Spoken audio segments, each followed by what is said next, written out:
An Elmo voice. The Elmo voice. I don't know why Jim wanted to do that on Patreon and not the main show. No, just gotta keep it classy. It's a family show. Yeah.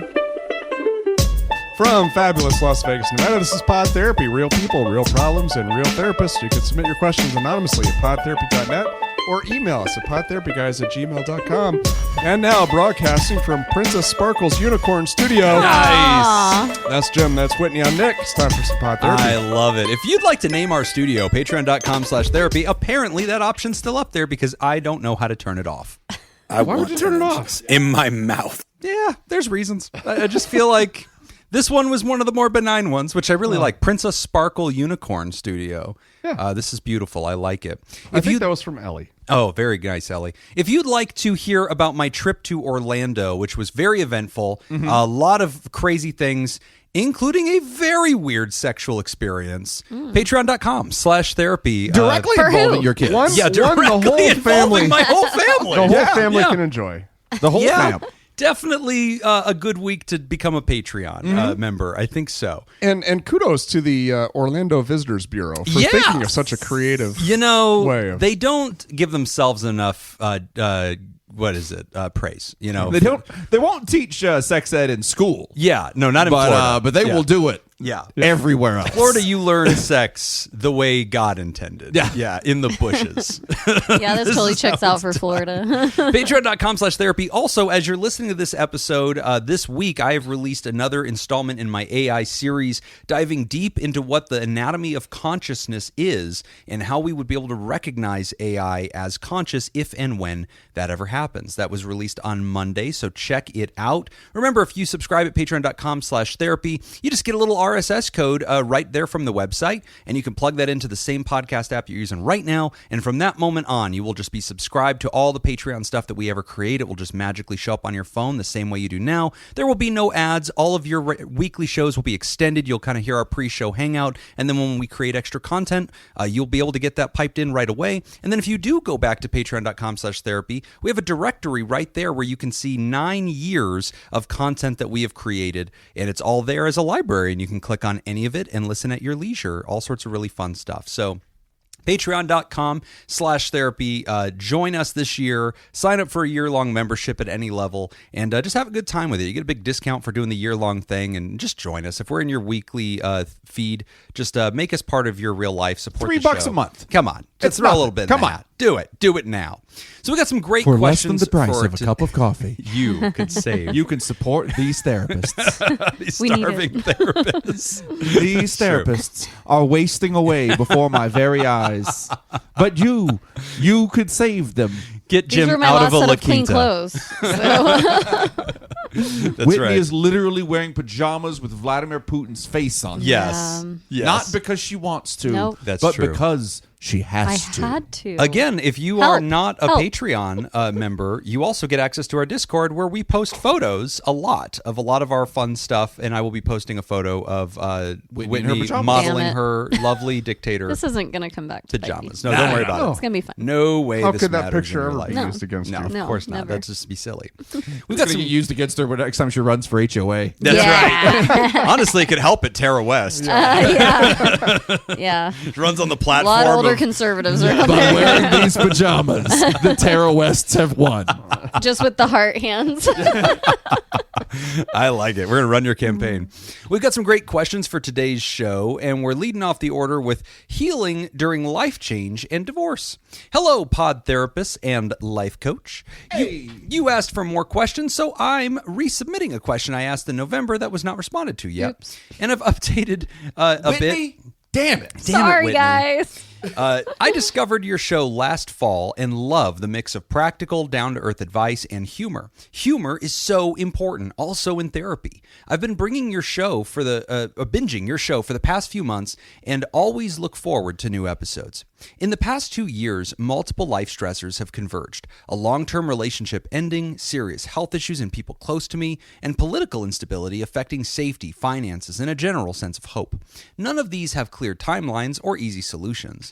My question is this: how do you live with and move forward through multiple life challenges that are ongoing rather than temporary?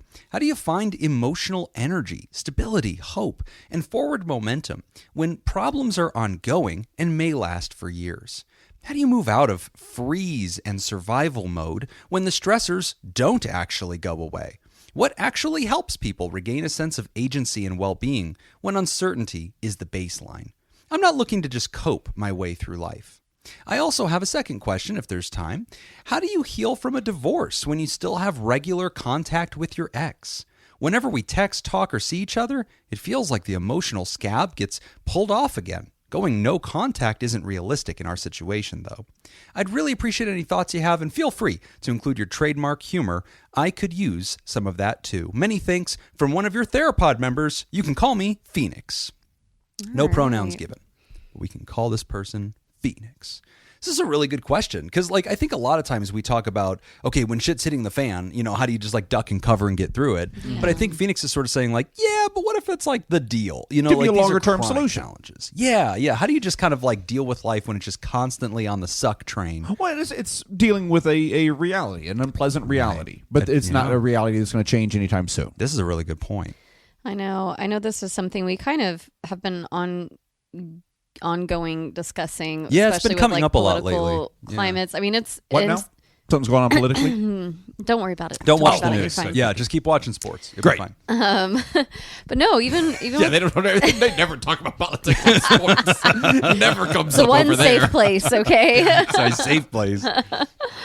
But that's a ongoing question, ongoing discussion. And what I've found working with clients is, we want to validate that there's hard things going on. I don't think avoiding or ignoring, which is easy to want to do, to just protect yourself, kind of maybe crawl in your shell and just exist. If you need to do that for a little while, that's okay, by the way. Yeah, you can escape. Mm-hmm. But ongoing and, something that's not going away, like you said, there's a stressor there. I think with clients I work with, one, we do talk about how you can get involved the best way you can to make change. I know we've discussed that as options to help you feel a little more in control of the situation, even though you're not always more empowered. That's a better word. Yeah. I would say though, the next thing to do is really focus on something that maybe you're interested in or want to get interested in. It's kind of like feeding your soul again. So that can be a hobby, that can be an interest you have, something to kind of redirect some of that time maybe you have, that mental energy put into things going on around you that we don't have control over. Right. You've done what you can. You've called your senators. You've done what, you've shown up for your friends. You've done all the things you can. And after that, it's okay, I need to just focus on me and what's going to help me be a sane person through all this so that when the time comes, I can do more. I'm able to. Right. And you're not just exhausted and sucked dry. I think that's really good advice because I think that one of the things that you're kind of honoring in that, Whitney, is sometimes it's duck and cover. Sometimes it's just get through it. Yeah. But whenever you're dealing with chronic severe illnesses and people that you love, that's not a phase. It's a reality. When you're dealing with a life change phase like divorce, a fundamental shift that is now a new permanent reality. Yeah. When you're dealing with long-term political realities that are squeezing you in different directions and frightening you, it's not enough to just say, okay, here's how you breathe. Here's how you cope with this. Here's how you kind of sit down and reframe it. There is something that has to be discussed about how do you become somebody who can just live in that environment. To me, it's almost like when your country goes to war, America really hasn't had to feel that in an intimidating way. Yeah. But in other places, our country's at war now. We are in danger. How do we live in a reality where we do hear bombs going off and where people are dying? And that's not a temporary reality like Ukraine, it's just lasting for years and years. And that's a really hard thing. I think you have to almost change as a person. But I mean, Nick, I'm sure you have thoughts about all this and also staying in contact with your ex. No. Okay. Nah. We'll be right back. I mean, are people we're okay, people are resilient, right? So we do adapt, we do. I like the idea of hobbies. Yeah, but escapes. I don't think people are made to live in, I don't know, in that constant state of stress. It's not good for us. No, definitely not. This is a three-dimensional question. Yeah. Totally. Because it is what you're asking about is mental state. You're asking about exercises and practices to help foster a positive mental state, and and you're also kind of asking about like ways to deal with just life events in kind of positive mental ways. And I mean, that's tough because that comes into like there are different aspects that are making the reality bad, or these things that you're able to work on. If you're able to work on them, then that's going to help your mental state just by or for me when I'm in those kinds of situations, just being able to work on it, that's helpful for me. Yeah. But if it's not something that you're able to work on, then that's a different can of bees now. Well, and I think that there's something to be said. Recently, in this past year, not too recently, but in the past year, I had a client who was facing, at some point in life, I had a client who was facing a pretty big legal reality. Okay. And had been really fighting and navigating this legal challenge for a really long time. And kind of got to this place where like it was done. Like the legal dust had settled, and they were still kind of like, I don't want this to be true. I'm still kind of like fighting it and stuff. And your client didn't seem suicidal at all, and his friend he was fine. He loved life. Oh, yeah, it was really weird, but he was in a prison cell, and it was very confusing, and he had a lot of information that I think would have mattered to a lot of people. Yeah, he was very popular client. This guy's everywhere. No, but the person I was talking to, I said, I think that you're still in denial about a fundamental. These sound like stages of grief. Denial. Yes, that's kind of what I did. I kind of took that perspective of, hey, I don't think you're ever going to get back the life that existed before you discovered this legal challenge in your reality. Mm-hmm. There is now a new problem, and I've had that happen with another client who had been very wealthy and had lost pretty much everything, and mentally wanted to go back to this old world and was just constantly fighting against it, believing that this was like an era of like not being wealthy anymore. And we had to kind of talk about it like, look, I don't know the future. I don't know if these things will ever be reversed, but it seems like the healthiest thing for you is almost to accept this is my new reality. Who am I in this new reality? Not just waiting for it to pass, but like fully committing to and adapting to a new reality where this exists. Now, some of the things Phoenix is talking about, like the Trump administration, those are not forever things. We've all lived through a bunch of administrations. We'll live through this one. We'll get to the end of 3 years and we'll figure out what happens next. But like, and that after he doesn't leave, he's gonna die at some point. Yeah, but like, okay, the political undertones of that administration and the culture that's come with it probably is more permanent, and so Phoenix probably needs to adjust to. I live in a world and in a country where this is not an anomaly. This is not a phase. This is not something that passes through. This is a permanent reality, and I think that's how it is in a lot of countries. Like you just exist, and you go, "This exists here," and I'll still fight it, but like. I have to understand this about myself. Yeah. It is on a micro scale.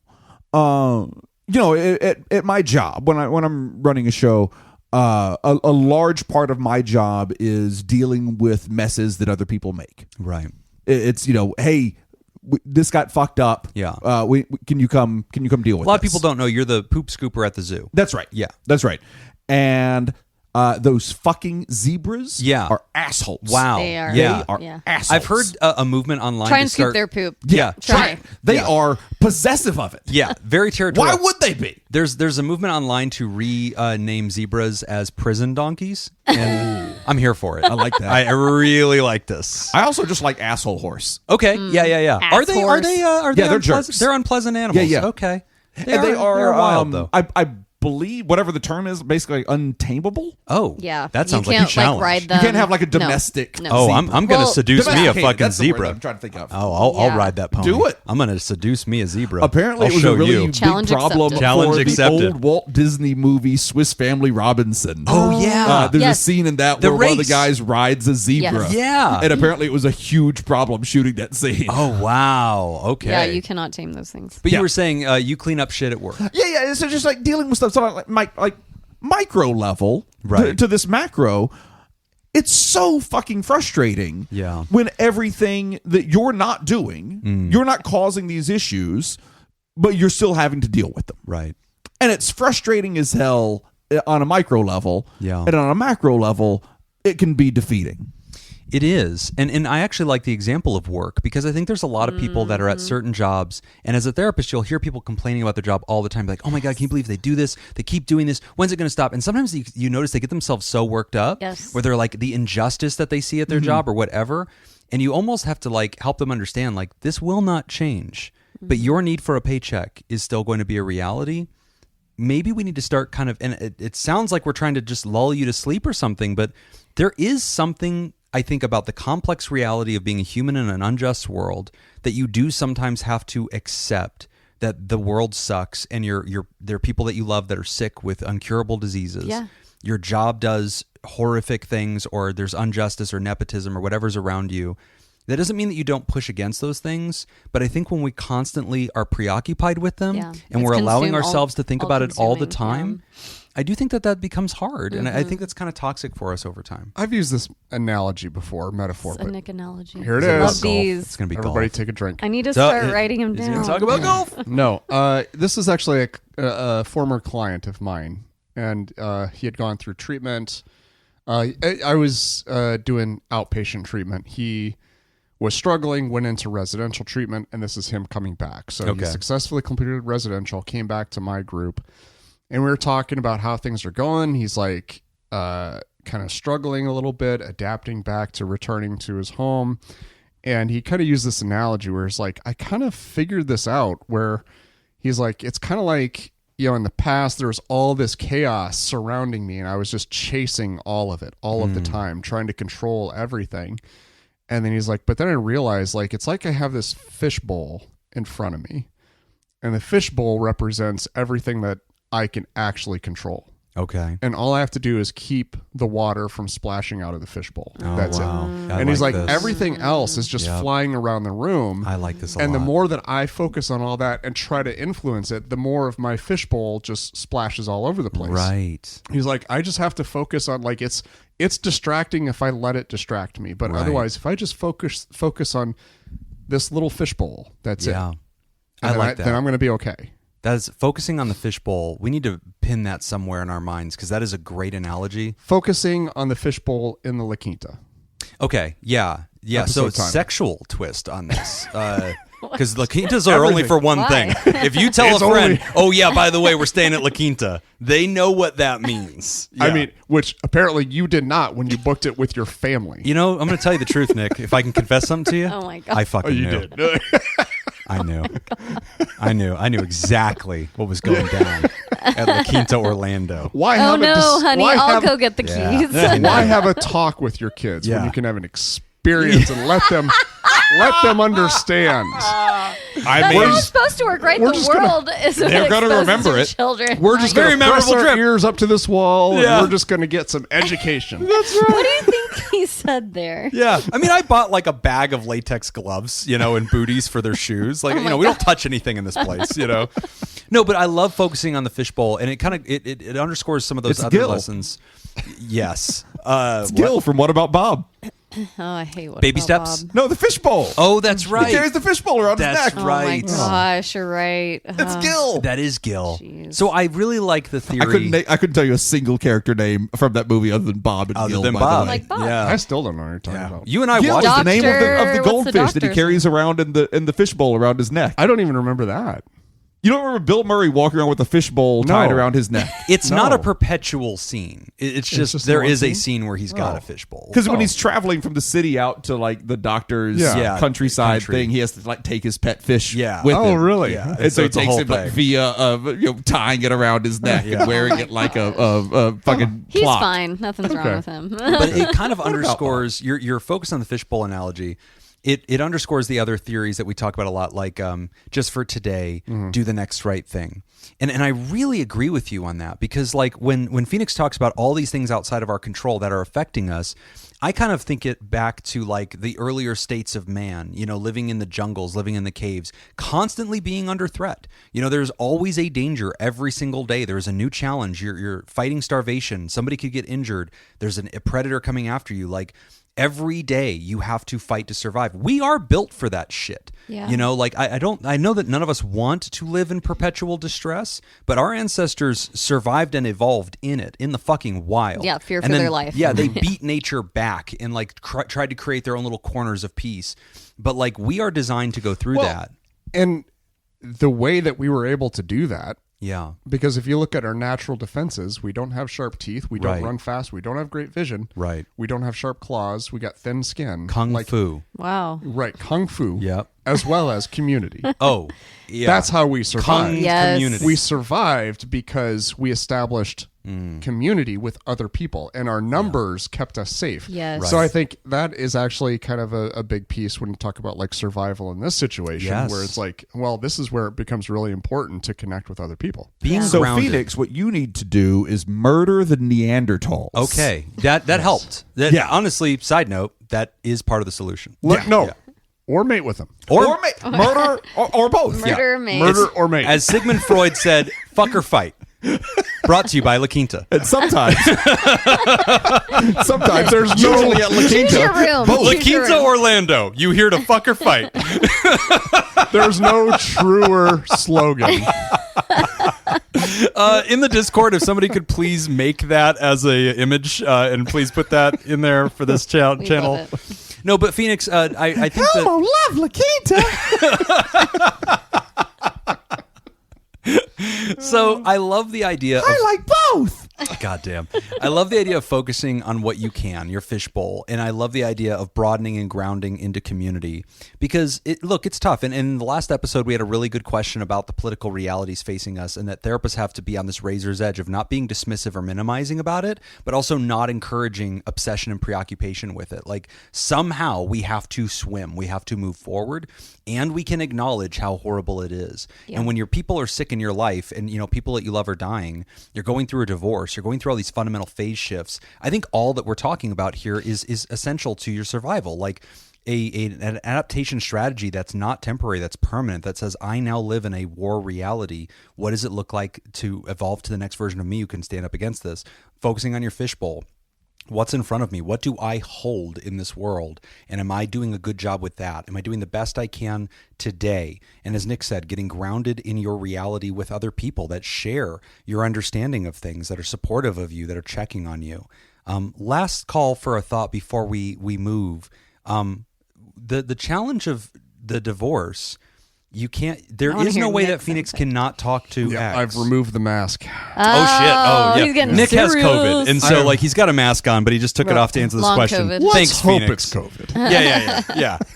So what do we think about that? Because Phoenix says, "Look, I know you guys would prefer I just not, but that's not an option." Yeah, that So, sucks. but every time I talk to 'Cause this that's- person, it's picking the scab. That is tough. You had to yeah, because work. You had to work with your ex for a while, right? After? I had He to started a find another podcast job. with me.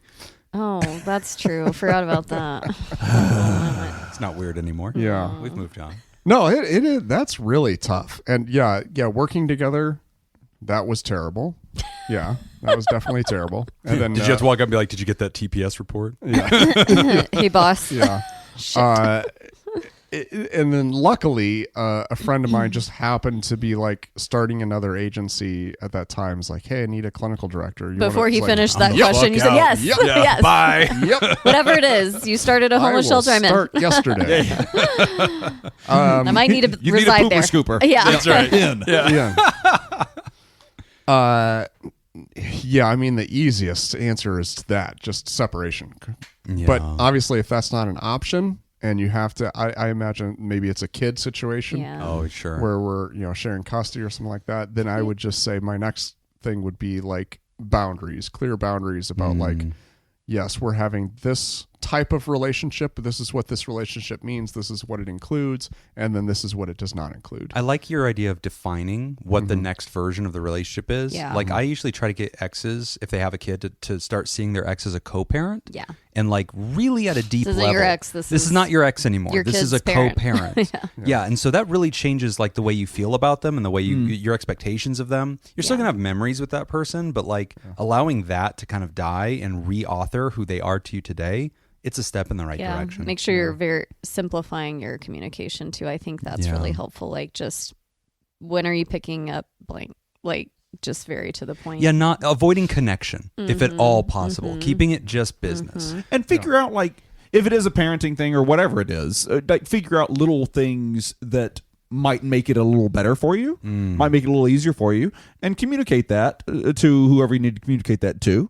and say like, hey, we need. So if it's kids, for instance, if you are exchanging kids, in a custody exchange, just maybe you're staying with somebody else this weekend or something like that, and you usually meet at the house or somewhere like that, and you say, hey, this really this gets me, this really tickles something in me, I don't like it. Yeah, you pulling up to my driveway or something. Yeah, I just that just it irks me the wrong way. Can we please meet somewhere? Yeah, to exchange. And it's just little things like that. Yeah, and it also gives your if it in the case of a divorce, it might give the former partner a way to be able to say yes to you, right, in a request, and that it sounds stupid, but just saying, having that moment of being like, yes, I can accommodate that. We don't have to meet at the house. We can meet at the local 7-Eleven. Right. We'll exchange the kids there. Never meet at the La Quinta.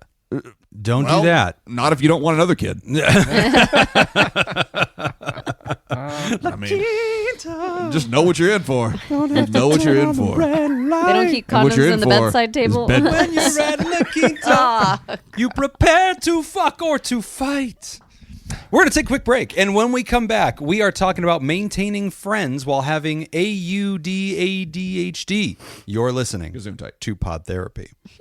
Today's episode. Great job. You need to give me a warning, Leroy. Your warning was the preamble. It's brought to you by Rubber Brownie Junior Mints, Kayla Lansbury, Kevin Chamberlain, Ben Stanley, Adam Hathaway, Dan Martin, Liv, Hey Yo, Andrew Langme, Chad Meg, and Inka LaPrince. And if you'd like to sponsor the show, you can become a therapy producer at patreon.com/therapy. Whitney, what does Epcot mean? Is it A, Walt Disney's wife's maiden name? B, experimental prototype community of tomorrow? C, the first names of each of Disney's children? Or D, each person creates original thought? I think B.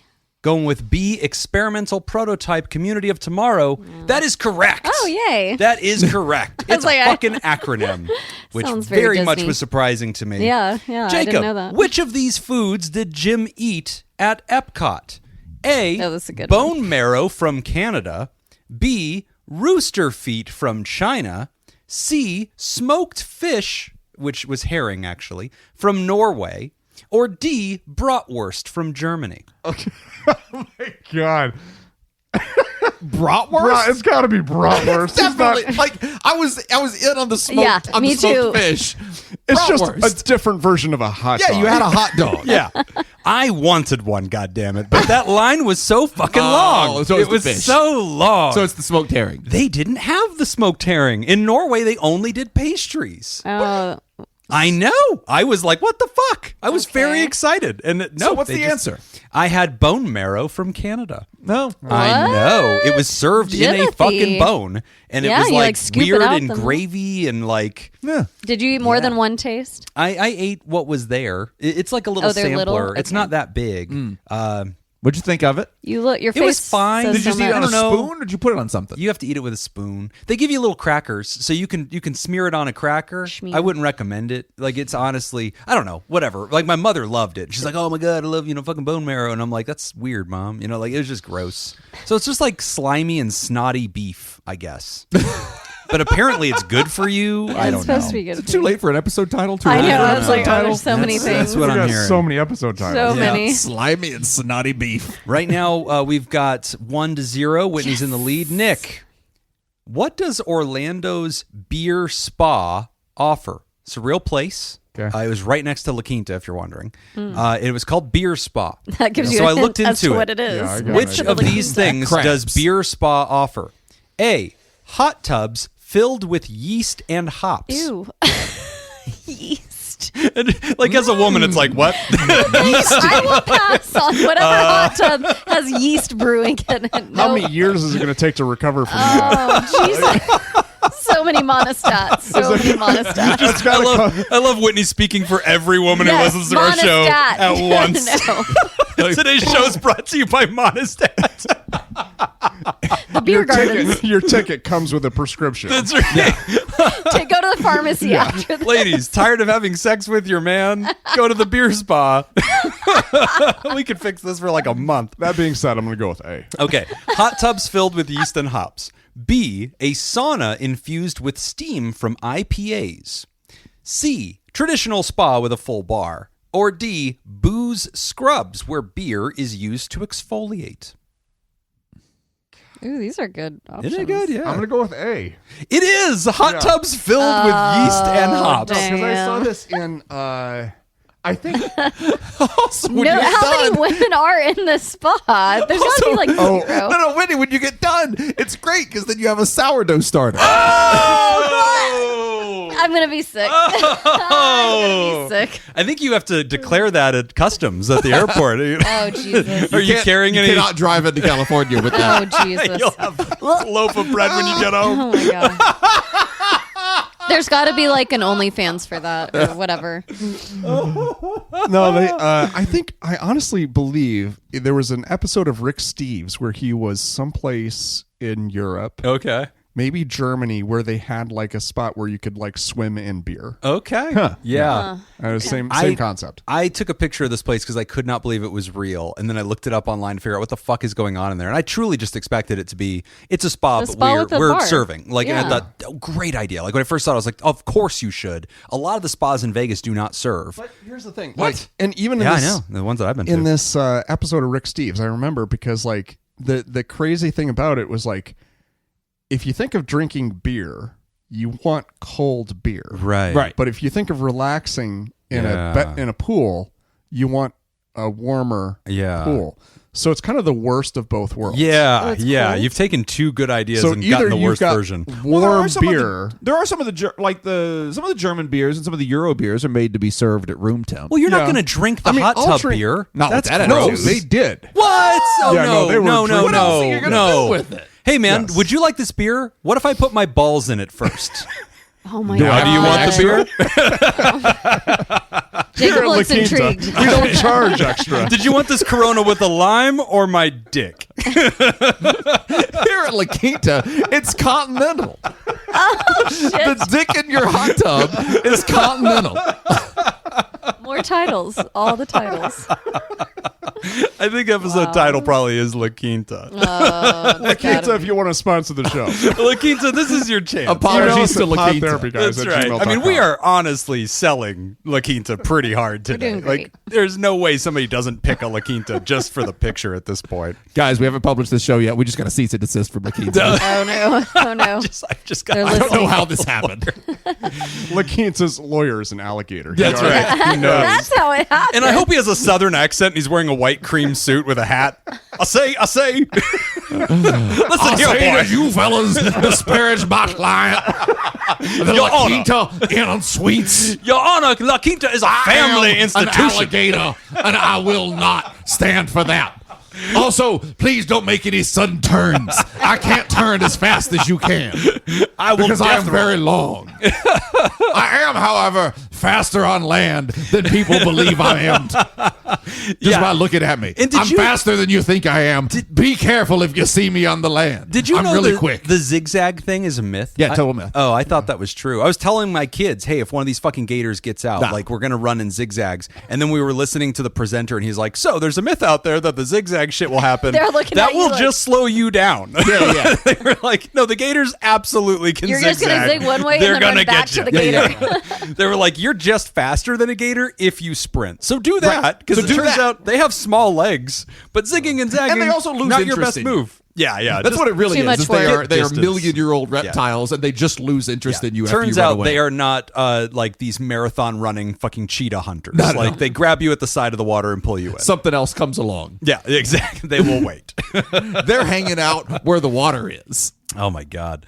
All right, we got a tie. Whitney and Nick are at 1, and Jacob falling behind here with 0. But Yeah, lots weird of how the game. only person who got asked the question, like, what did Jim eat? Yeah. Not yeah. a factual. Not what does Epcot stand Round for? 2, we got some more coming. Did All you right. know that about Epcot? I did. Oh, okay. Maintaining friends while having autism and ADHD. Hi, PodThera friends. First off, I want to say that I love chocolate pudding. If you have some, you should eat a cup in my honor this episode. I think that's like a sexual thing, right? Like that's what the kids are saying. I mean, that's what I'm going to make it. Eat my chocolate pudding. Now that that's out of the way, I'm a mid-20s woman who was diagnosed only a few years ago with autism and ADHD after years of trying to find a diagnosis and treatment plan that worked for me. In my teenage years, I had pretty severe episodes of depression, due largely to what I know now was autistic burnout. That led to the loss of many friendships due to lack of ability to maintain contact and put in the needed effort on my part. Now, as an adult who has a relatively stable life, I still struggle with maintaining friendships. The difficulty for me is that I have to be very careful with how I spend my social energy, specifically balancing hypo and hyper stimulation. Most weeks I can get done the things I need to do, but often there isn't much left for me to give, socially speaking. It's especially hard maintaining friendships with friends who've had kids, because even though I get along well with and love kids, the overstimulation is often too much to handle. Plus, it can be hard to relate to my friends in their parenthood. Weeks or months can go by where I do not have the social energy to maintain contact, which only makes it harder to get back into contact because of the buildup of guilt. I'm very much a people pleaser, so rather than reaching out to a friend just to check in, I avoid it for fear of being asked to go do something, having to say no, or not saying no, and then facing the consequences of overdoing something. This has led to compounding feelings of inadequacy and guilt. Any suggestions you have would be appreciated. Love, a potentially terrible friend, a.k.a. Haley, a.k.a. Alec Lancaster's wife. Aww. Oh, P.S. At some point in 2026, Alec and I will do a wedding celebration near his hometown in the USA, and you are all invited, obviously. Woo-hoo. Wow, very cool. Nick didn't even invite us to his wedding. I know. Well, that was this morning. Yeah, Oh. that's fair. That's odd. Will the reception be at the La Quinta? Oh, the honeymoon will. Because We have a suggestion. If I'm in town, it will use be. code PodTherapy. That's right. La Quinta, pants optional. Oh my gosh. Fun, mandatory. Yeah, having friends that are neurodivergent, that can be a challenge because there are different needs Right. that like have to be met on each side, I think. And when I think about friends I have that are I would say on the spectrum, and I've talked with them about it, even if they're like never been diagnosed, but they recognize there are some things coming up. They're like, we'll talk about that. And I guess I want to ask, like, how close are some of these friends? Because a couple things you touched on were like your friends having kids. That's its own thing. I want to say. Yeah, we're going to come back to that. Yeah. So that's a separate thing. We can circle back because I think that is very relatable no matter what. Oh, yeah. No, that's just a thing. That's just yes. a thing. Yes, there will be separation for some time or some distance if you do not have children and your friends are having children. But as far as like just kind of the level of tolerance you have for hanging out with others, I have found that if my friends come to me and are like, hey, I'm working, I'm tired, or whatever, you don't even have to have a reason. Like, just, this is my energy level, this is where I'm at. I'll be able to reach out, every few weeks, or like whatever that looks like for you. You're describing it here in the letter. I would reach out to your friends if you feel close enough to them, and maybe like just the handful, 1, 2, 3 of them, and kind of share that with them. Like, hey, I'm going to check in via text. I feel like my friends who are maybe on the spectrum or ADHD, we do a lot of texting, and there's not obligation to spend time after that. I hear you that like social norms do say once we reach out, we need to get together. Can I ask you a question about that? Because I feel like over the years when I've had male patients that present with autism or ADHD, I feel like it's a lot more socially acceptable. Like it's almost easier, and I don't want to minimize anybody, but I think it's harder to be a female who's on the autistic spectrum because I think feminine autism presents differently, and I think a lot of us don't know how to recognize it. Yeah. But then like the cultural expectations to how to have relationships, like Nick, how often would you say you and I check on each other? How often would you say you just send me a text to say, hey bud, how are you doing? Outside of recording? Yeah. Over the last Never. 12 years. Once? I don't think it's ever happened. I think it happened once when my kid was in the hospital and you found out because you were asking me if we were doing March Madness.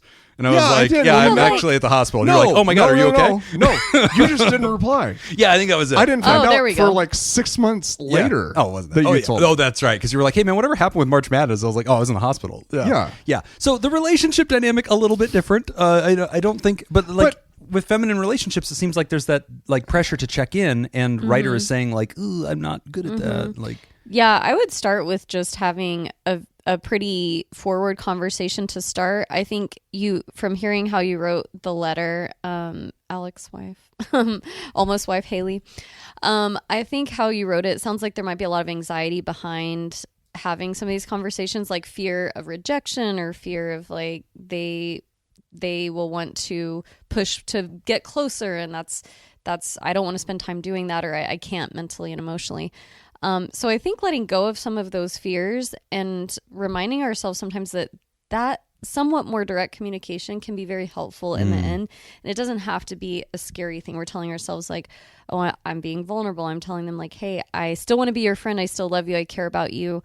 I do sometimes want to spend time with you, but I just, my level of being able to do that with work, with my family, Yeah, I'm a low bandwidth person. This is about how often I have that amount of energy. Like, what are your thoughts about? Is that okay? And I feel like 99% of the time, if people are aware of that, they're like, oh, okay, cool.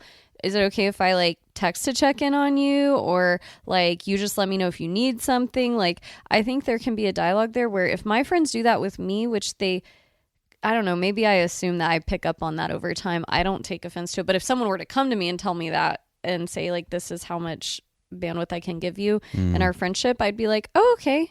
Like, yeah, as long as you signpost that and tell me, then I know how to interpret it. The bar for you is like, oh, she reaches out every 2 months, like, and checks in. Great. That means that I'm on her radar, and that still feels good to me, versus like my other friends who like every couple weeks, if we're like really close and really social, then it's been a while and I'm like, oh, 2 months would be like, hey girl, it's been a minute. Okay. But that's only because that's the expectation set. So you're kind of setting expectations, I guess, like most things. I like that. And I think I agree with that. I think sometimes it's hard, for it to really be received. I think there's part of like, I agree with what you're saying as far as like kind of creating that expectation, but like I can relate to this, Haley, in that the whole social energy thing I never understood. Okay. Until I started seeing Laura. Oh, okay. Because Laura kind of has the same thing as far as like social energy. Yeah. And she and I were just talking about this actually. Yeah. And so it's just, she gets to a point where she's like, okay, I'm done. I need to get away. I need to isolate. I need to just be by myself. Yeah. And like, even after I understood that, I still kind of had this idea like, yep, I totally understand, but can you just flip this switch on real quick for the next 20 minutes or so? Or can you just do this? And I kind of started realizing like, no, she can't. Yeah. Like, it's just, no, like if her social battery is empty, it's just empty. There's no more in reserve. Like you can't just, and it took me a while to really kind of understand and start to respect that. Yeah. Well, like Laura, when I saw her last few weeks ago, like we'll go a while without talking. And sometimes it will feel like, oh, like, does she want to be my friend still, or what's the deal? No, she doesn't.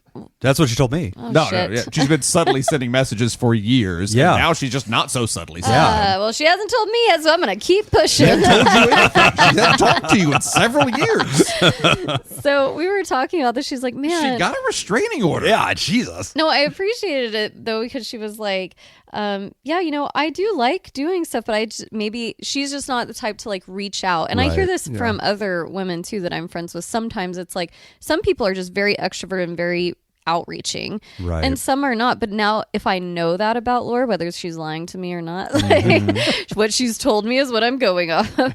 But it's like, hey, I do like spending time together. I just may not be the person to reach out. I'm like, okay, great. So now I sort of like categorize that in my brain. Like, so I will still reach out to her. She can say no, that's fine, but like I'll let her know I'll never, I'm thinking of her. And I've learned over the years to not take no personally, and that's been a difficult one for me. I was gonna say, do you feel like I feel this is my here we go gender theory. I feel like men have a hard time with that weird rejection vibe. Yeah, I don't think know. so. That's like Which is maybe from weird. women more Yeah, so. it is but- weird, but like I feel like I don't know, like if like, hey, I want to go do this thing, and then she's just very, yeah, you should.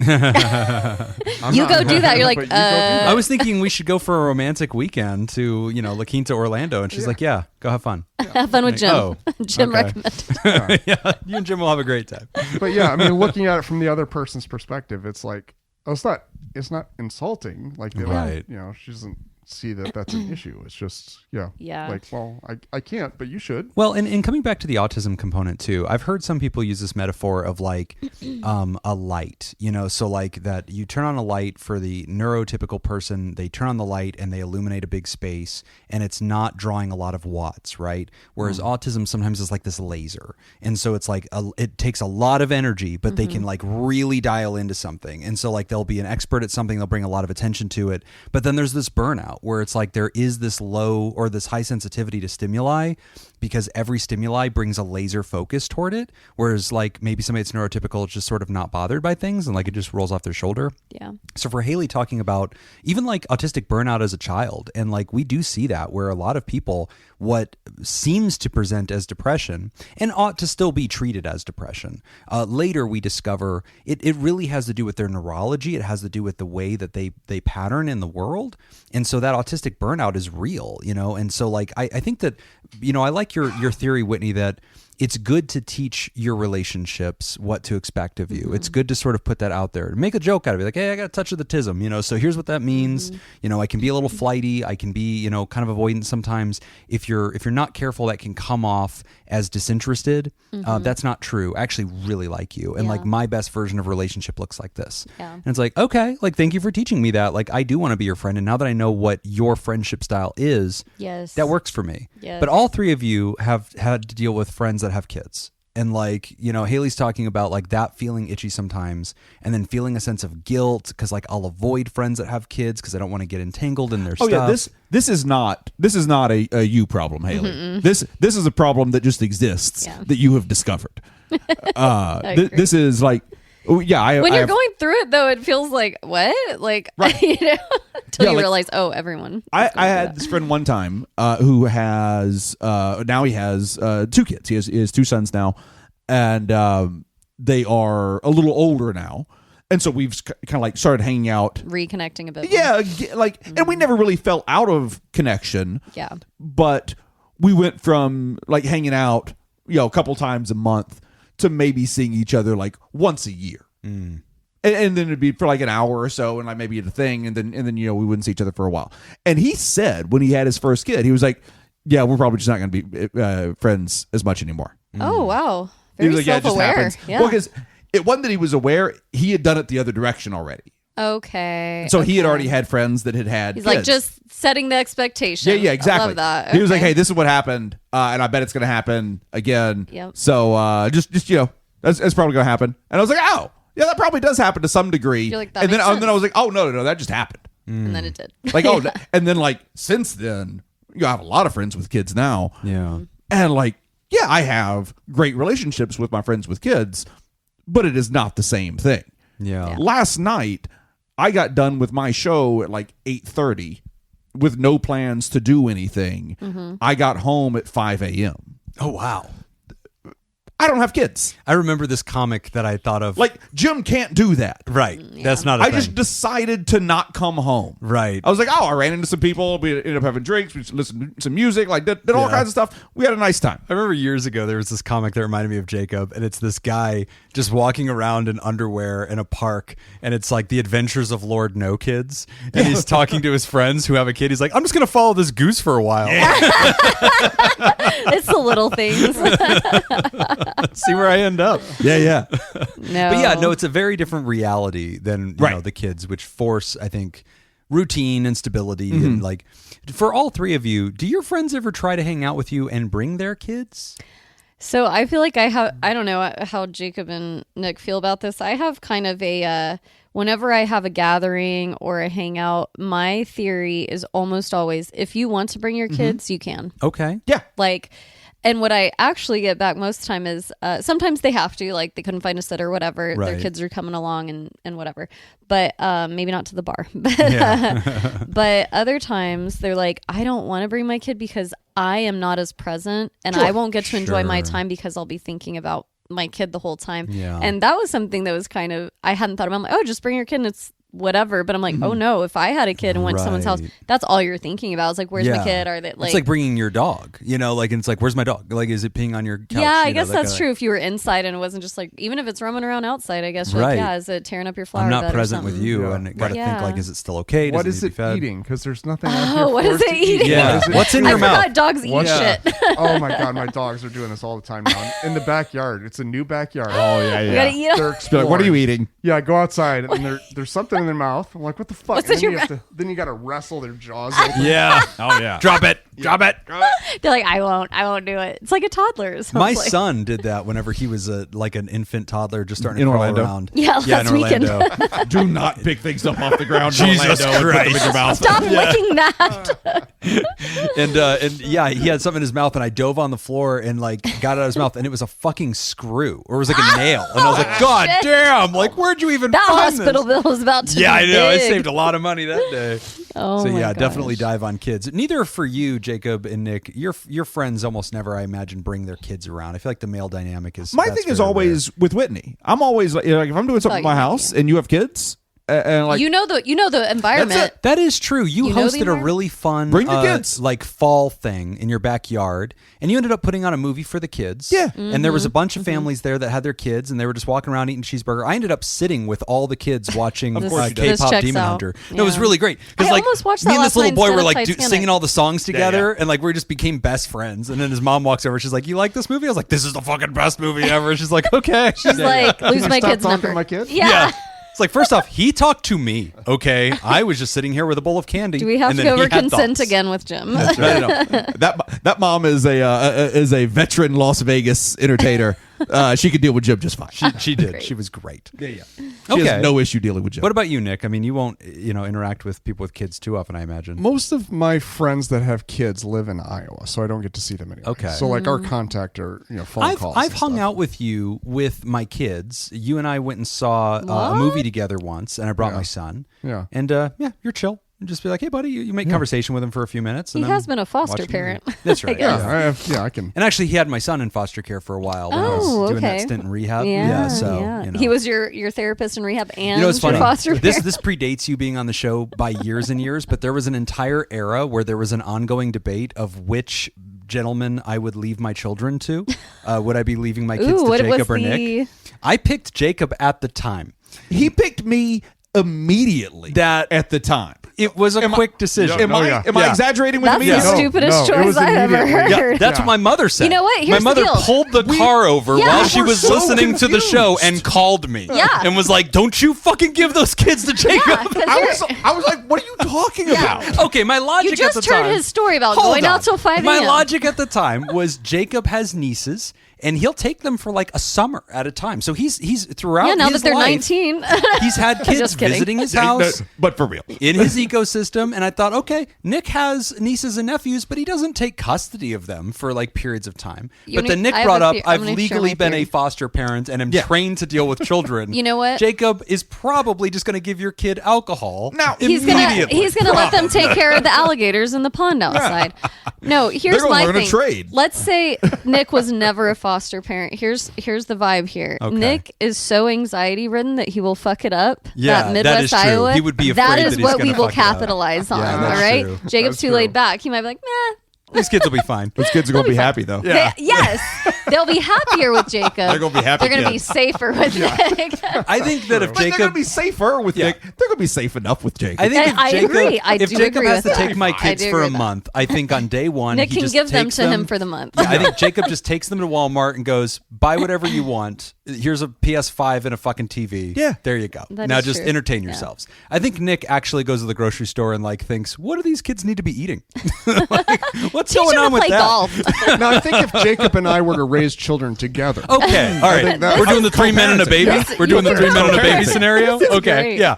Yeah, no, this is great. Obviously, if I were the third man in this scenario, I'm raising the fucking kid since I've done that. Okay, but on another little tangent real quick, I had this idea because I kind of wanted a dog, but like I don't want the dog full time. So I was like, can I just like go in with like 2 other friends and we can like great. share the dog? Shared Is this- custody. Okay, I of was the like, dog owners out there, is this... Oh, this is Because a I like great this idea. Like you get them a week yeah. or a month at a time, then the yeah, next I'm sure. person. Yeah. Yes. Oh, this is great. You get dog to hang share. out with it. You need to go travel for a month. You don't got to worry about your dog because it's with the other Is it parent. a dog Yeah. share or is it basically polyamory but with animals? Is there sex? You don't have to. I don't think you It doesn't have to dog. be. I guess you don't have to have sex in polyamory. Yeah, but exactly. It's it about is love. the benefit of it's it. not just being a like- swinger. It's about the connection. Okay. So, Jim you would know, we want love with the dog to be multiplied, not divided.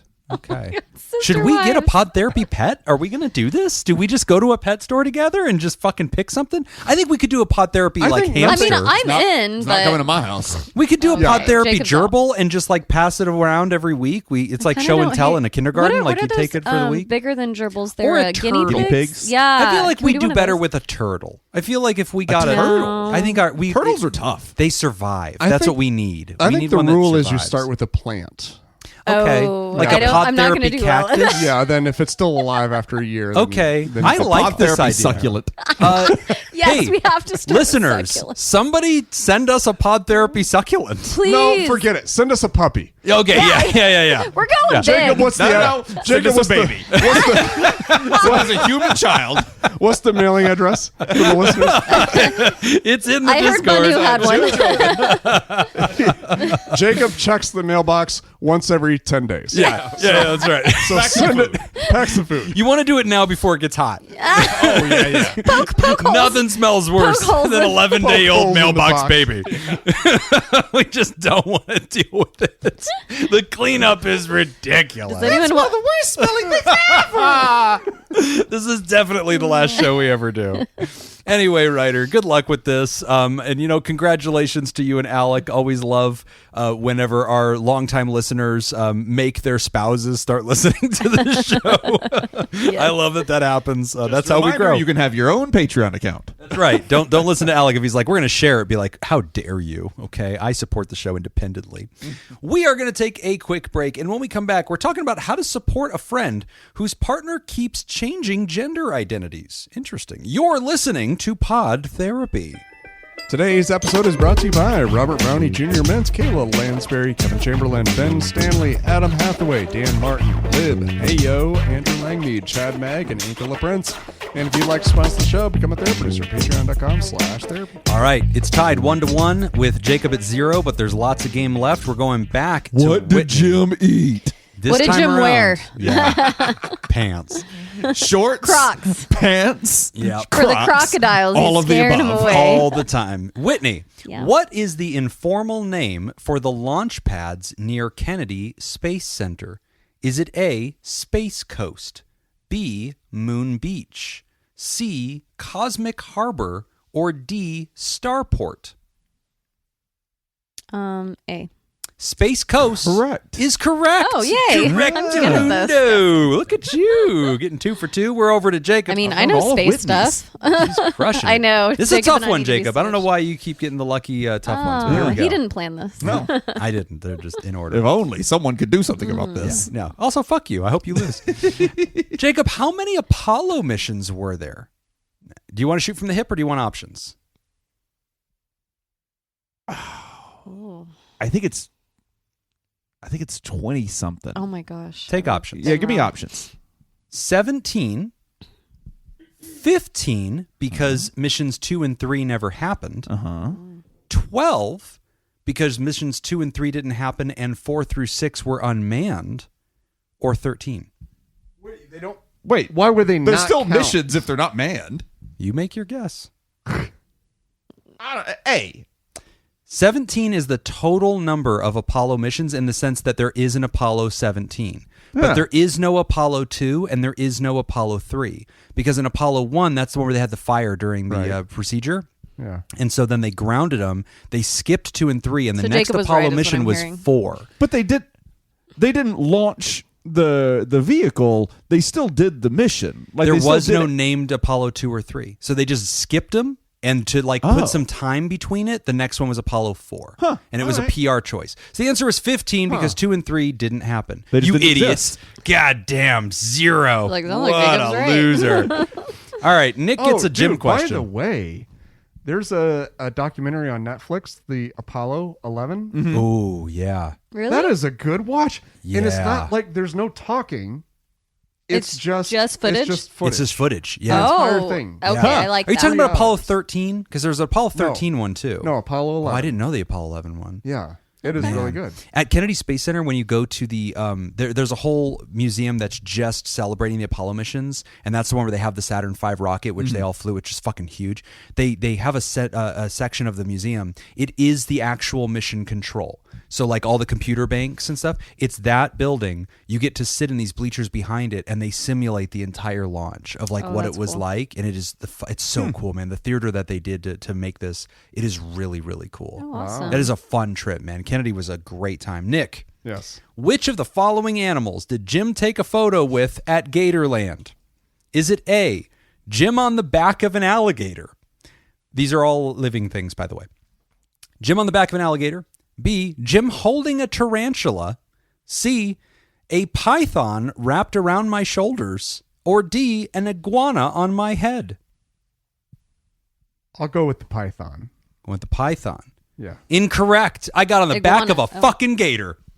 I was about to say, I feel like it's the gator. Wow. Indeed it was. Because that's the easy tourist shot. It is, but also, why was that allowed? Like, I just don't Florida. understand. There's no fucking Is there law. anything Florida. around its mouth? Yeah. Oh, okay. Like one Rubber fucking band. electrical tape roll. Like Yeah. just like That's all it quick, takes. bloop, or just yeah, looped that's it not around strong. once. It's like the down is the strong Right, part, right? yeah, The clamp yeah. is The muscles not- that open They their can't mouth open aren't very it. strong. But yeah, no, they taped its mouth shut. I got on its back and I pull its head backwards and lift its jaw up, and I am just there, and there's nobody next to me, and they take a picture. Did you? So did you touched its skin or Yeah, I its scales? did. It's soft, I right? stroked its skin. Were you? It is. were- Was Pantsless? I aroused? I assume. Yeah. They cut the picture off. It's waist Florida, up. Nick. It was do it. mandatory. They cut the picture off. Now you can't see Jim's face at all. Exactly. That's Yeah. for their. No, their I'm laying OnlyFans. on the gator in a sultry pose. Only It's like ga- laying on a only gators. bearskin rug. Have you ever seen the Burt Reynolds picture? It's basically that. Yeah. All right. I'm going to give Jacob a chance for a rebound. Go ahead here. and do yourself a favor, listeners. Google Burt Reynolds bearskin rug. I like it. Ooh, I'm Jacob. excited An for image that search. later. Jacob, here's a rebound just to give you a shot here. What is the primary difference between an alligator and a crocodile? 2 if you shoot from the hip, or you can take options. Oh, one will see you later, and one will see you after a while. Exactly. Ooh, wow, That aced is- it. Honestly, I think he deserves 3 points. Yeah, I mean, that's it's- Also, the shape of the snout, regions, 1 or 2 other that things. is too. it. It is the shape of the. Yep. Alligators have more of a square jaw. Yeah. And crocodiles are more. They come to a point. 2 points. We have a tie game, except for Nick, who's an idiot. So Nick's down to 1. We have a tie between Jacob and Whitney, and I have a tiebreaker question for the end of the show. Oh, I hope it's more alligator More La trivia. Quinta. It is Oh, not. It is an airline question, and it has a story attached to it. interesting. How to support my friend whose partner keeps changing gender identities. Hey everyone, a very good friend of mine, let's call her Jay, is currently in a huge crisis. She has recently been diagnosed with depression, and I'm just happy she is getting therapeutic help, but still I feel the urge to help her / be a better friend. To give some context, my friend got married to her husband, Joe, around 2 years ago. A few weeks before the wedding, Joe told her about no longer feeling comfortable identifying as a male, and that they rather feel like they're non-binary. They wanted to give her a chance of rethinking about the relationship before saying yes. At that time, they were just talking about maybe wearing some earrings or long skirts. They said yes in an amazing wedding, and Jay made it clear she fully supported Joe in finding their way. But things started to take some turns. Joe has kept changing their identity away from non-binary to a very female look. They now identify as Joe/Joanna, shaved their beard, and started to wear dresses, and recently even decided to take hormones. My friend, although supportive and loving them, no longer feels attracted to them. Furthermore, she recently got fired and now feels really dependent on their marriage. On top of that, she is struggling with various health issues. The strong, beautiful woman that lit up every room on entering I knew her as is gone now. She admitted she no longer knows who she is. I tried to comfort her and told her I'd always be there, but I don't know that is enough. I fear their marriage is falling apart, and while I love both of them, I tend to think that it would be better for her to leave. I, however, struggle to find my role in all this. Sorry for the long letter. Love everything you do. Thanks for all the laughs. Lost in love affairs. Pronouns are she and her. Aw, That's a good one. Yeah. That's unfortunate. As a friend, too, like, what is our role? I know. That's tough. I was going to say first, it sounds like you're a really good friend. You're trying to be there for both people. And this sounds like, when we're friends with one person, you kind of are friends with their partner, too. Right. And it sounds like you want the best for your friend. Gosh, the direction I go to, it's so hard to do in the moment. And that's why I'm glad you wrote in and asked, because sometimes getting that outside perspective can be helpful. But my go-to in situations like this are you really have to step back and support. Mm-hmm. I hear you when you're like, I feel like my friend would be better if she left. And you know what? Personally, I agree. Like Sure, I right. just a personal opinion. Yeah, I they feel seem to be like struggling. Based on this amount of information based that on we have, what you yeah. shared, I hear you and I see what you're saying. Like Right. I see where you're coming from. However, do it. we are all in charge of our own lives. And I think you being a support for your friend, that's what allows the people in our lives to be uplifted. If they know they have support, kind of like what Nick was saying earlier, like your community, you have support from community, whether that's a place to stay, if she decides to leave, Joanna, like if you're there to just say, hey, what can I do? Do you need just a friend to talk to? Right. Whatever. Do you need me to buy you a meal? Like, what is Right. it that you need? Or do you just need normalcy? Do you just need Right. normalcy? Whatever An that escape is. from that. Do you just That's want it. to You Yeah. want to hang out? watch a movie, watch a show? Yeah, come over to my house, like spend more time with me. Like, Right. That's okay too. I think really digging into like, I am a support person and you can't force others to make decisions. One of the and biggest change. mistakes you can make in this scenario Yeah. is taking a position and Yes. being like, I think you need to get a divorce. Yes. And sometimes we think our friend wants that from us because almost like they want to push or they want permission. So that way later they can look back and be like, the people in my life that loved me advocated for that. Yeah. But like in my experience, it almost always backfires. Yes. Yeah. Don't do that. Yeah. Oh, good. I'm glad you're leaving. I hated that person. Yeah. Oops. Good news. We're getting back together. Yeah, it's Well, going to work out. And sometimes people are like, they vent to you. And then when you finally come out and say like, oh yeah, you should leave them. Like, wait, what? I wasn't What? trying to leave them. Yeah. Like, you never know what really is going on under the surface. You are their friend. So they are venting too. They are telling you Right. things, but you got to be really careful not to just assume like what they want. And what we're hearing, and I think as therapists we all know this, we're hearing one side of the story, and we're also hearing like a really myopic, presentation of things, which is sort of like, this is me and my struggles, and this happened, and then this happened, and then this happened. And when you're barraged with all these yes ands, then you go, goodness gracious, you've got to quit that job, you've got to break up with this person, this is not working out. But like contextually, they're not sharing about how Joanna poured me my favorite cup of coffee yesterday and checked in on me whenever I found out my mom, was having a hard time. Like you just lose all the nuances of like their full dimensional relationship. Yeah. So as a friend, you can easily get lost in that. So I think that Ryder is doing a pretty good job of like trying to stay on the sidelines here. Yeah. We should discuss a little bit the reality of gender fluidity. Yeah. Because I feel like this kind of question, and I don't hear the writer saying anything mean. I just hear the writer saying, hey, let's observe that this is tough. Like this is an interesting thing. You're in a relationship with a person. You think you understand their identity. They come to you just a little bit before your wedding and say, hey, I'm fundamentally questioning something about myself. And this is me trying to honorably give you the chance to think about that before we say yes. Yeah. Which is, I think that's the best available move. Yeah. I think Joe was doing the that best thing at the very time. Thoughtful, yeah. That was very kind. But, it's also not terribly uncommon that I think people migrate in their sexual or gender identity. You'll hear people say, I'm thinking I'm bi. You'll go, okay. And like they'll stand on that for a while.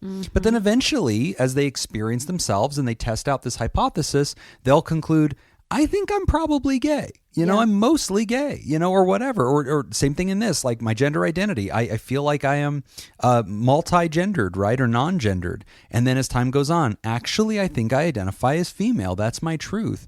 And also, I think that we have to be careful not to describe gender identity as discovering the one true truth. Yes. And now we finally got it. Yes, like you hold up this relic and go, we did it, eureka. And it's allowed to just change. I was just having this conversation with somebody the other day about this. And Okay. there aren't all these different pieces of us. Right. Our gender isn't this piece of us that we have to figure out and Right. get into the puzzle. Right. We are just who we are. Yes. And we're just figuring that out. We're figuring out who we already are. Right. And so, I mean, part of this, and this is all, who we are changes over time. So, I mean, Yes. like, who you are when you're 10 years old is not who you are when you're 30 years old. You've had 20 years to change and adapt, and some of those changes are positive, some of those changes are negative. Sure. That's life. Yeah. And so Joe transforming into Joanna and now identifying as female. I get that the people around you are confused by it. And that's fair because I feel like these are humans that love you, but they're also stakeholders with you. And when you are changing something as central as your identity, your stakeholder relationships are allowed to be caught flat-footed. To be sometimes unsure of, like, on one hand, I just want to support you and love you. On the other hand, I think I'm supposed to be a person in your life that you bounce ideas off of and you talk through how you're feeling and discover your truth. And we're assuming that the friends aren't being jerks. Sure. We're assuming that this is isn't not. like a bigoted stance Right. or something like that coming from a friend. Right. And that the wife, Jay, is probably being very kind in all this. Yes. But it's also, we're allowed to admit this takes a toll on us. If your partner comes to you and says, hey, I've decided that something central to who I am is changing. Even if that was something like that we think of more superficially, like politics. I think I want to be a vegan now. Right. That could be huge. Yeah. Like If if one partner decides to be a vegan, That's a big good change. example. Yeah. Yeah. We got together as Red Sox fans, and now you're That's right. You're curious about the New York Yankees. That's right. You're Like, Yankee I'm curious. sorry. Yeah.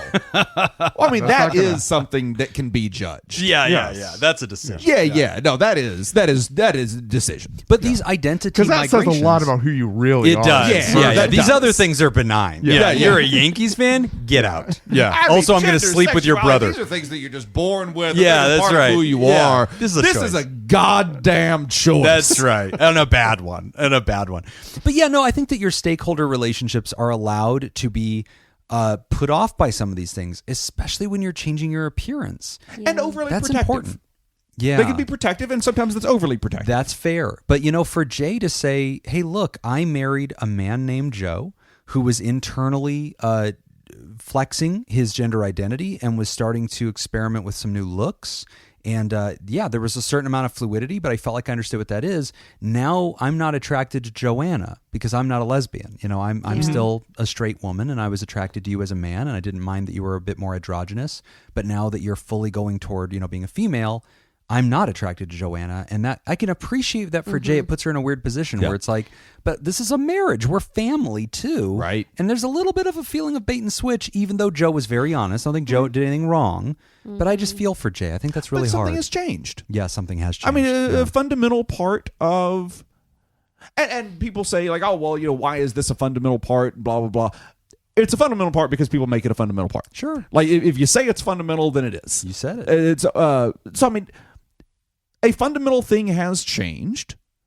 Things change around that. Right. It's sadly not uncommon when this happens. I've known quite a few couples that this has happened with, and I don't think one married couple. I knew one married couple that this happened with. None of those couples survived. Okay. Yeah. Yeah. It's a big change. I can think of 4 or 5. They died in plane crashes? That's right. Okay. Yeah, that's right. It's very common. why They Jim all doesn't hanged fly. themselves in Jeffrey Epstein's cell. Oh, wow. They were all suicidal. Yeah, wow. copycat. All mutually suicidal. They were Okay. copycat Yeah, suicide. Yeah. It was like a death cult. Yeah, So that's there was right. a lot of, we can't wait to kill ourselves. Yeah, and Jeffrey take- Epstein is hiding behind the moon and is going to take us to like They wanted to Guano take or their something. truth to the grave. Yeah, Yeah. I get it. Yeah. A lot of people do that. But no, I don't think any of those relationships survived, and Right. they all either started before one partner started going through that transition journey, or even in 1 or 2 cases, kind of during. in that stage that you were talking about earlier, Jim, where Yeah. it's like, oh, I think I might be bisexual, or maybe I'm asexual, or all these as you're finding yourself, and sadly, because the person is changing, the person is changing their outlook on life. And because for them, it is a fundamental change. It is a fundamental change. Yeah. Yeah. So Jay's not doing anything wrong by being affected by that. Yeah. Well, And like, this is work for the person who is doing this. They are figuring out their lives and doing all of this. And a relationship is also work. Right. Yeah. Yeah. It sounds like Jay also having been let go recently is That's rough. is kind of potentially from on. the writer's perspective, like maybe feeling a little bit trapped or Right. stuck. Maybe Because if you're self-reliant, if you're independent financially, and you've got a little bit more to yourself, I think there's a little bit more freedom to question your relationship and ask yourself, is this working for me? But when you're like, this is the only human in my life who would let me live with them for free and eat all the food and stay, like, we're a family, we're a marriage, like, and I don't have to feel any shame or guilt about that because this is my partner. Yeah. That's And a I'm harder dependent position. on my partner. Right. And it's okay that I am, but also I'm not sure if I'm still in love with them. I was thinking too, I was trying to like really put myself in the writer's shoes and watching your friend, you said like you're kind of watching the light like draw out of her, or like someone who used to light up the room is kind of looking maybe more drained, more tired, all those things. And you mentioned like health issues too. It could just be that your friend is just going through it. And that doesn't mean, her relationship is what has like sucked the life out of her. Maybe her relationship is the thing supporting them right now. Like, that's the person who is housing them, and feeding them while they're going through getting fired, having health issues. If you live in the U.S., if you have the health issues, you're fucked. But something that we didn't talk about, but I do think is an important part of this, and I want to be careful because obviously Jay didn't write this letter. I don't know how Jay feels, but when I have seen this, and Jacob, maybe you've witnessed this too in some of the couples that you've seen. The person in Jay's position can often go through a pretty big confidence hit where they're sort of like, I was the girl in our relationship and you were the boy and I thought you liked me and thought I was pretty and now you're trying to be pretty and like you're kind of switching your interests. There's roles that our partners there's a little play, bit and of if a lane. that changes, it's hard. Yeah, and like I felt like absolutely. I was your girl and I had the feminine energy and like now you have the feminine energy and like then what do I how offer? was it when you realized that Peter was prettier than you? Oh, I've always known that. He's Peter the pretty has one. those long eyelashes. I joke with him all the time. he's I'm like a like, you're baby my giraffe. I'm like, you're my trophy husband. I'm like, this is my trophy husband Trophy here. husband. That's No, he right. does all the work and it's pretty. I'm like, he is. Yeah. No, but I think that is an interesting It position absolutely is. for Jay to be in, because I do think that sometimes it hits your confidence and you lose your job. Yeah. It's like, what's my identity right now? It's confusing. Right. It is confusing, and it's something that is. I mean, for everyone, it's something that's kind of happening to them. Sure. And for everyone involved, it's something that is happening to them from.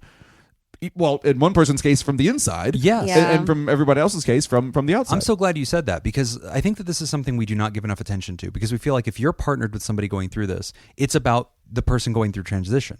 And your job is to just be a cheerleader and be on the outside. And if you're not supportive, you're a bad guy. You're just a bad guy. Yeah. And I don't like that because, no, your partner and their interest in you and how they identified themselves was part of your identity. Yeah. Right. At UNLV right now, I have some of my students who are talking about the psychology of identity. And we're talking about, in almost every theory of psychology, how rooted that is in your human economy. Like where you exist in your human ecology and your ecosystem of family and systems is a big part of how you define yourself. Mm-hmm. Even the joke about being a Yankees fan or something, that is part of a tribe. Like there's a region you come from, there's a dialect, there's a religion there's a political ideology. Your relationships define you as a person in relationship with them. And when your core relationship suddenly changes, it throws you into a tailspin of not knowing who you are anymore. It's why it's so weird that Jim has been a diehard fan of multiple professional football teams. Mm-hmm. Yeah. Just Like he has no identity. Yeah. I'm just going to ask you to respect my identity. I'm in transition with my sporting. As soon as we figure out what it is. That's fine. Thank you for your support. In Florida, Jim became 3 iguanas in a trench coat. I wrestled an alligator, right? Have any of you bitches ever done that? No. Okay? I am now. Look at me. I'm the I captain. want to see this picture of Jim riding an I will alligator. send it to you. Yeah, I'm going to put it on the Discord. Okay. So, I mean, I think we're all on the same page that no one in this situation is doing anything wrong. Yeah. Everybody's handling it the best they can. So as far as the writer's perspective, what can you do? Right. Support. Yeah, Support. I think you're just there. Yeah. I mean, your friend is up And Jay's there in therapy. climbing the high ladder. Yeah. And I think the best you can do is just help hold the ladder. Yeah, you know, right. and provide a little stability. Oh my gosh, I just had this memory come back of a friend of mine when her and her husband were going through not this same thing, but things weren't going well. And I had mentioned to her, I'm like, hey, this sounds very callous, but it was smoother than this. I basically was like, hey, if y'all get a divorce, that's okay. I still love you. Like a very supportive statement. Sure. That does not go over well No, to the married person. no. Turns out Yeah. we were younger back then. Yeah. And You so, thought you were being nice. Yeah. So fast forward, and it's been years, and she's Still haven't like, spoken to her.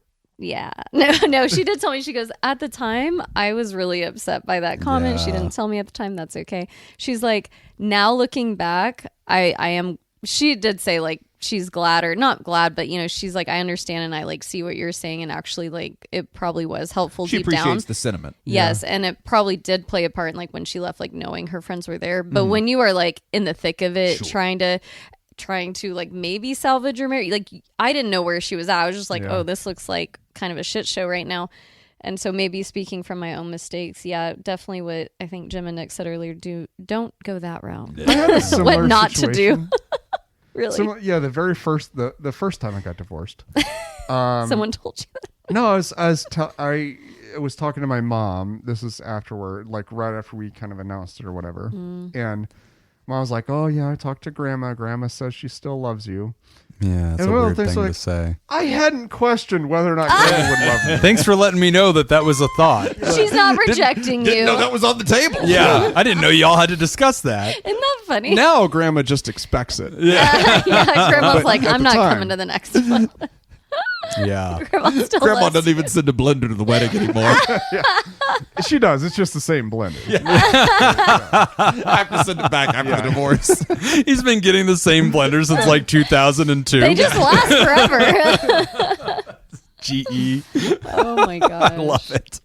Anyway, Ryder, I love that you're there for your friend. I think that you're supporting them through a very difficult, maze of a situation. I think we all agree with you. Grandma not loving me was on the table. This could happen. Take the I posture. know my ex-wife doesn't love me, but Midwest- I know my the grandmother Midwest not is loving so me. great. Or grandma being like, you know what? I'm following her. Lose my I'm number. choosing her. I liked her. Okay. Grandma's like, she is my chosen family. That's right. She's the one that mattered. I never liked you anyway. So, You're my blood family. I can't control that, but I can control my goddamn frozen family. I love Nick's point of just holding the ladder. I think that's all any of us can tell you to do in this situation. We have no judgment toward Joanna. We have no judgment toward Jay. And Jay may discover over time that her lifestyle and her reality is no longer sustainable and no longer healthy for her. That's going to be her unwinding the biggest decision she's ever made in her life. That needs to be done very carefully in therapy. And even if it's done perfectly and like a person is completely justified, they've really thought it through, it will still be one of the most painful things they've ever done to surgically detach, from somebody that they love. And especially whenever they don't hate their partner. It's not like, oh yeah, Joanna comes home drunk, beats the shit out of Jay, Right. like they're terrible. It's like, nope, Joanna's still a wonderful person, but we're drifting apart because of all these changes that I didn't sign or I didn't ask We're different for. people than we were when we met. That's it. We're just changing over time. So you're doing your best, Ryder. I'm really glad that Jay has you as a friend. And, we'd all be so fortunate to have people like you in our lives. As we wrap up the show, nope, that's not it. We're going to take one last quick break. And when we come back, we are wrapping up the show. You are listening to Pod Therapy. Today's episode is brought to you by Robert Brownie Jr. Mintz, Kayla Lansbury, Kevin Chamberlain, Ben Stanley, Adam Hathaway, Dan Martin, Liv, Hey Yo, Andrew Langmead, Chad Mag, and Inka LaPrince. And if you'd like to sponsor the show, become a therapy producer at patreon.com/therapy. Last question for all the marbles. You're each going to have to place your bets, and the order of betting will start with Whitney. Ladies go first. Yay. So, as I was flying Delta and Southwest, they both have the same limit for a check-on bag. It's 50 pounds. I was going to say 50 pounds. I knew that 50 one. pounds. Damn it. Okay. So at both flights, I lifted my suitcase onto the little scale, and it was 51 pounds. So the way up to Florida, I flew Delta. The way home, I flew Southwest. Both times, my bag was 51 pounds. What was the additional charge that the airlines asked me to pay? They're different numbers, or is one of my options the same? Nope, they're different. Okay, here you go. Is it A, $25? Oh, yeah, both. $25 at both. Oh. Is it B, Delta was $50, Southwest was $75? Is it C, Delta was $0, Southwest was $100? Or is it D, Delta was $60, Southwest was $20? So you got 25, 25, 50, 75, 0, 100, or 60, 20. It's either B or D, which I know are very different answers. B. Whitney takes 50 at Delta, 75 at Southwest. We're going to Jacob. Options are 25, 25, 0, 100, 60, 20. I mean, I'm pretty sure it's B. Also jumping in with 50, 75. I guess I'll take D to be interesting. $60 at Delta, $20 at Southwest. Yeah. All right. What do you think there, Nick? £1 overage. C doesn't make sense. $0 at Delta and $100 at Southwest? Because they're not going to say if it's $50 or the limit is 50 pounds and then you're over and then they're like, but there's no consequence. Unless, is this a trick question where one of them just let you do it? Like they didn't ignore it? That's the only way it'd be that one. So I'll take that one. I'll say Delta waived it. 0 to 100. Yeah. 0 to 100 is correct. Mm-hmm. Is that what happened? Delta, again, amazing airline, was like, oh, you're over. And I was like, oh, shit. What happens? And he was like, I don't care. I'm waving. See, I was like, that's gonna Southwest. Be the, I misunderstood the question. No, that's why it's like the only way that C is right is if they just didn't charge him. I see. Right. Yeah. But I didn't you guys think were thinking, about that what is when the I was- number that is meant to be? Yeah. So Southwest, I was 1 pound over on the scale, and the lady goes, yeah, we're going to have to charge you $100. My guess was I was like, $75. another bag is $35. What the fuck? Yeah. Like on top of the 35 I'm already paying. They make the fees on the bag averages prohibitive. Insane. Because it has to do with the baggage handlers unions. Oh, okay. They don't want you to have that bag. Because the baggage handlers union, they use that as a piece of leverage on the other side of the bargaining. Yeah. Well, I am pro-union. You got to think four-dimensional chess here, baby. Okay. So really what we're saying is that Delta doesn't care about its baggage. That's Oh, it. Yeah, wow. Delta didn't care. Wait, so please tell me you did not pay I did that. not pay. Okay. So I was like, You didn't pay the Southwest. I got one, an right? argument You with didn't pay South- either way. yeah, because Delta waived it. They didn't care. Oh, so it's So 0 and really- so the correct answer is 0 and 0. Yeah, that's what I'm the hearing. question was, what was I asked to pay, right? Oh, like, what was the was it? Read charge? the And so questioning. Delta said, you don't owe me anything, let it go. But Southwest wanted $100 fucking dollars, and I got in a fight with this person. I'm like, it would be literally $35 if I asked to check you another bag right now. What in the fuck? Like for £1. She's like, it's $100, or you can take away weight from your suitcase. Yes, you just go take so a shirt I open out. it up. I grab like a sweater. Yep. Sure. Put it in my backpack. Zip it up. Put it back on the thing. 49 pounds. Yeah. And I was like 49.8. And I was That's like, the joys so of we're travel. good now? She's like, yep. And then she just puts it on the fucking conveyor belt. And I was like, this is the dumbest Will you fucking put my sweater thing. back in there real quick Yeah. before you put it on the belt? Haven't you So- learned to stop carrying wet blankets? And Yeah. I All brought my do hit is the just- rocks. Yeah. Wait, who had the My rock mom with the story? fucking rocks. God When damn it. it's just like a pound over like that, what I usually do is just pick it up off the scale and then just gently set it back Oh my gosh, down. Peter Try started again. doing that when we go to the airport. He'll stand there and be like, Works, here it doesn't is, and he kind of will hold it or mess with it, and Yep. it like almost Just always recalibrate? works. Oh Also, yeah. Also, if He if fucks the, with that shit. some airports the scale is because the scale is down by the counter and everything is between the airport counters. Yeah. Sometimes the scale itself, the metal part of the scale, will hang over on the passenger side, and you can just prop your foot right under it. Oh. You can just push it up with your foot a little Your bit. bag doesn't weigh anything. It's weird. Negative 8 pounds. How about now? I'm just carrying balloons, helium balloons. I like to travel with helium. Okay, well, as we wrap up the show, I want to remind you can sign up at patreon.com/therapy. You can get our extended The show. real trick is you do the outside baggage check. Ooh, Because yeah. those they guys don't care. Don't give a They fuck. do not care. Yeah. And You- you're already expected to tip them Tip them. anyway. So Mhm. that's So where if you They're got like a wanting. 55-pound bag, you go out there with a 20. Yeah. And you go like, here's Cheaper my than the here's my extra bag. overweight baggage fee right here. Uh-huh. Oh, I didn't know you're supposed to tip them out there. Really? Oh yeah, the outside Yeah. guys you tip them. That's why I don't do the outside guys, because I'm going to Oh. take 20 more steps to the inside, and if there's no line, I'm doing that. Oh shit! So I don't want to tap those. Nick didn't grow up You flying. You never it's tip alright. those guys? No. That's their It's- whole thing. it's- They're the valet of bags. That's No. why they're there. Nick's gonna be thinking I'm gonna about have to this drive all over night to the now. airport right now. I think, yeah. Yeah. You know what's Midwest weird? Nick is Have on to his go way buy to the an airport. ATM at the airport. Yeah. I'll bet bet those guys talk shit about you too. I'll bet they're like, that fucking guy. You know, he made a joke. Oh, here about comes me. the Reno guy again. Yeah. He wears an there every Iowa week. hat. Oh, they even know you. That's true. I forgot about that. Patreon.com Yeah, I always throw them /therapy. $5. Yeah. Yeah. You gotta Five, toss them. I think, is the regular tip. The Lincoln. Check it out, patreon.com/therapy. 9-year active library of information and 9 interviews that we've years. done. Yeah, we've got them Jesus piled up in there. You Christ. could see everything. And like we said at the beginning of the show, you can support us, and it's very easy. This is a good episode to do it. Lots of fun storytelling. Oh, yeah. And Elmo made an appearance, as well as definitely not Mickey Mouse. Please do not sue us, fucking Disney. Who's new to the Thera party No one there? gives a shit about La Quinta. Yeah, Sesame Street ain't got lawsuit money, man. Sesame Street's owned by Disney. Oh shit, are they really? Yes. Oh, we're fucked. Aren't they Muppets? Aren't they all Muppets? We're really fucked. Yeah, no, they are. Shit. Oh, fuck. I didn't know that was all one commodity. Okay, Yeah. God. This is an IP monopoly, Disney. Jesus Christ. You've also got fucking Star Wars. Like, this is in Marvel. It's a lot. Hey, you shut the fuck up. You don't worry about my fucking business. You keep my fucking business out of your fucking mouth. Have you ever seen all You the... want your kids to have ears that look like this? have you seen all the South Parks where Mickey's in? Yeah. Oh, yeah. With the Jonas Brothers. Yeah. Fucks a pangolin. Nick, who's new to the Thera party at patreon.com/therapy? We got a new Therapod. Welcome, Cod. Welcome. COD. And we got a new Therodactyl, Rebecca Boonstra. Hey, Rebecca. Boonstra.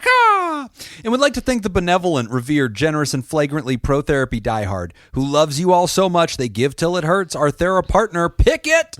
And we want to thank our bosses, the mysterious and shrouded Illuminati members of the fan club, the Thera producers. Thank you, Jake Schneider, Myra, Robert Brownie Jr. Mint, Smitty Scoop, Richard fucking Macy, Judy Schneider, Malia, Leon Kassab, Carolyn Albert, Kevin Chamberlain, Tess Miller, Dan Martin, Sammy Scoop, Slurpy Kaye, motherfucker, Ben Stanley, Slapping Your Face, Sarah Smith, Adam Hathaway, Byler T, Mike Helm, Oscar Swanrose, Paris, a Sunny Boy, Darren Cunningham, Lib, Sandra McWaffle, Team Monaco, Thunder, Cougar, Falcon Scoop, Heyo, Hannah Marie, Andrew Langmead, Emma Tonka and Pony Soprano, Alina, Brady Malachek, Chick Fellatio, Gabriel Adame, Sean Sutherland, Max the Ginger Scoop, Chad Mag, Adam Warren, Inkla Prince, Sam Cohn, B Gay, Do Crimes, Elio Dare, not Kira Knightley, oink, and Amy Aardvark. And if you'd like to hear this episode uncut and unedited. And why wouldn't you? I And- thought you'd do it in Mickey's voice. And why wouldn't you? And enjoy our spontaneous side projects. Go to patreon.com/therapy. And thank you for supporting us. That's all the time we got for this week's session. I want to thank our landlords, Sparkle, Princess, Unicorn Sparkle, Studios. bitches. And thanks to those of you who contributed to the show today.